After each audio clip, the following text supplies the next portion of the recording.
चाहो से जिंदगी अवांगे। ग़ुलाम शबीर समूह जो जेको आहे सो वीडियो सोशल मीडिया ते गर्दिश करे रहियो आहे। ग़ुलाम शबीर समूह कैसेटनि जे वक़्त जो हिकु तमामु बहितरीनु फ़नकार हो ऐं तमामु बहितरीनु फ़नकार आहे। बसि उन ते ख़ाली इन्वेस्टमेंट कजे, जेको आहे सो उन जा एल्बम कजनि। सिंध जो फ़नकार, सिंध जो आर्टिस्ट पंजाब जे हिसाब सां वधीक ॻणतियुनि में आहे, तकलीफ़ुनि में आहे, सूरनि में आहे।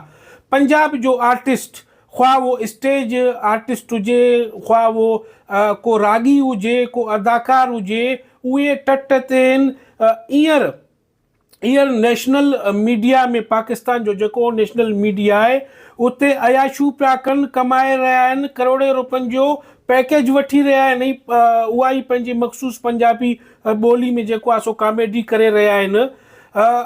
ऐं सिंध जो फ़नकार, सिंध जो आर्टिस्ट, हींअर कुझु सोशल मीडिया आयो आहे, यूट्यूब वग़ैरह, उतां ₹2 अर्निंग करे रहिया आहिनि। लेकिन कुझु जीनियन फ़नकार आहिनि जंहिंजो ही सोशल मीडिया शोभो न आहे, जंहिंजो ही सोशल मीडिया में यानी उन्हनि जो हिते दाल न ॻरंदो माज़रत सां, त उहे वीचारा छा कनि? अहिड़नि माण्हुनि खे हुकूमती तहवील में वठणु घुरिजे, सरकारी तहवील में वठणु घुरिजे। सरकारी तहवील मां मुराद जेल न, उन्हनि जी वाहर कई वञे।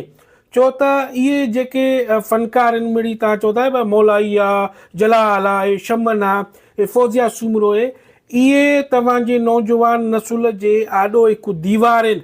उन दीवार जे पुठियां कुझु एक्सट्रीम एक्टिविटीज़ आहिनि, कुझु गंदा गंदियूं शयूं आहिनि, उन्हनि खे रोकण में वॾो किरदारु अदा कनि था। तव्हां ॾिठो हूंदो मिस्र हिकु मुस्लमान मुल्क आहे, तुर्की हिकु मुस्लमान मुल्क आहे, उन्हनि जा ड्रामा ॾिसो, ड्रामनि में उन्हनि जूं ड्रेसूं ॾिसो। ऐं पाकिस्तान त उन हिसाब सां त पोइ बि डिसेंट ड्रेसिंग में आहे जेको आहे सो।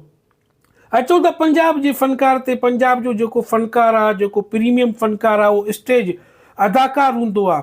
उहो स्टेज ड्रामा कंदो आहे 10-15 ॾींहंनि जा, हू 10-15-20 लख रुपया वठंदा आहिनि। हींअर उहो टीवी ते जेके ख़बरनाक वग़ैरह टाइप जा शो करे रहिया आहिनि, जेको आहे सो उहे हिकु महीने जो 30-35-40 लख रुपया सैलरी वठी रहिया आहिनि। उन्हनि जो जेको कॉन्ट्रैक्ट अलॻि हूंदो आहे, उन्हनि जो होम अलाउंस, उन्हनि जो मेडिकल अलाउंस, उन्हनि जो ट्रेवल अलाउंस, अलाए छा छा वञी 50-60 लख रुपया महीने जो हू खणंदा आहिनि।